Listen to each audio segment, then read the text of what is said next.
should I get a Nissan Quest VQ35DE?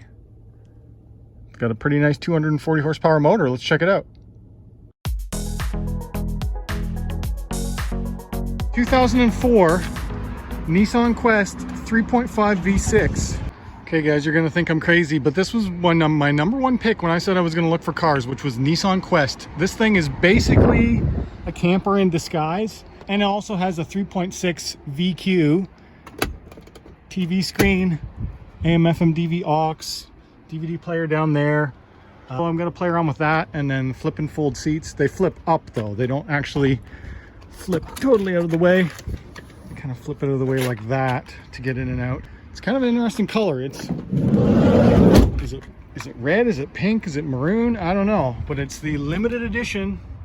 And so far the only thing that's not working on it is air conditioning, but it's got backup sensors, it's got traction control system, it's got power, everything. I like it. It's only $2,995 certified. It's got the sports car motor in it from a 350Z. Cool. Power actuated rear vents. How cool is that? Man, I like the Nissan Quest. It's pretty cool. No AC, but probably just needs a recharge. Interesting. It's kind of a cool center cluster too. I like it. This weird pinky red color.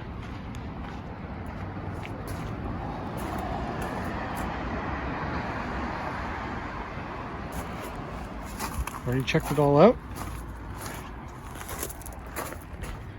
Okay.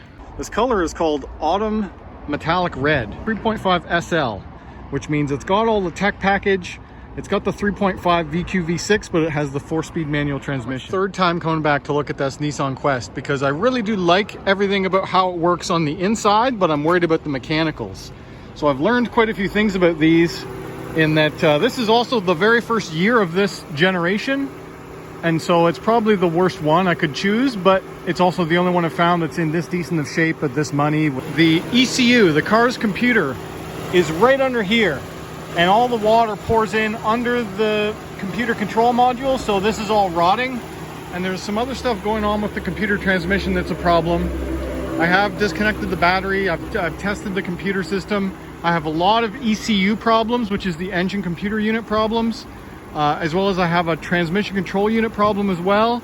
So I'm gonna do a little drive back and forth in the lot here, but overall I think this thing is probably almost a write-off, because the computer is going bad, the transmission computer is going bad. Most of it's electrical related, on top of the rust problem. So this would not pass a safety as is, because the rocker panels have holes in them. That's an immediate fail. That would have to be patched with actual metal. It's the same on the other side too.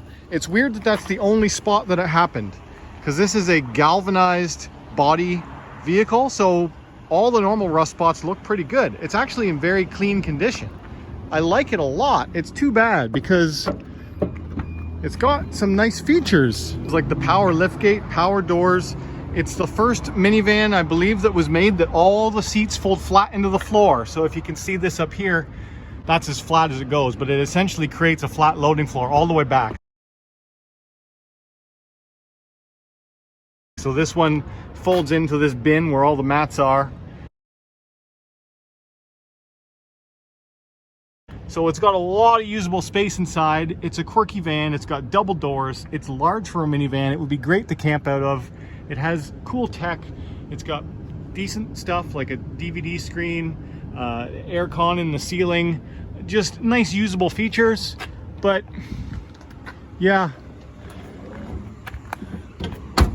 it's an old Nissan, so I think that the computer system is going to be a major problem with it. This is the other telltale sign that it has the 2004 original computer problem. You put it into drive and it only shows up in 3, and so it never actually goes into its proper gears. So that's the other thing that's wrong with it. I looked that up. It's a transmission computer module, which actually lives under the glove box. I can't fix an ECU though. If it's all corroded and rusted out, that's gonna write off the car. Even that transmission control unit is a $500 part new. They don't make them anymore. So yeah, that's the other thing. It's too bad, because if I could find one of these, I really like the layout of the interior a lot. Also, for this car just being idled, the engine's really hot. Like, it's blowing a lot of heat out. It's also missing some engine parts. So up here should have an air intake system, which then funnels down into the airbox. That's all missing, which also means that that's part of the rad support is missing. And that's already hot, just sitting here idling for 2 minutes. So the temp gauge in the car looks okay. That's the other thing I like about this thing, is the way the whole instrument cluster and stuff works. It's just a cool, quirky van. Turn this off. How do I turn this off? The temp reading is okay. It's out of gas. This computerized system here is pretty neat. That all the radio and AC and all that stuff turns on there. The RPM gauge is kind of sticky, so RPM gauge is not working. But it's got some fun features. But I just think it's too far gone electronically because of it's all been rusted out and stuff. That's too bad. It's an otherwise cool van that would have met my needs for being big enough where you could camp in it, roam around in it. It doesn't have quite all the ground clearance that I wanted because it's a minivan, but too many electrical gremlins, it would be a headache and a money pit. So it's gonna have to be a no.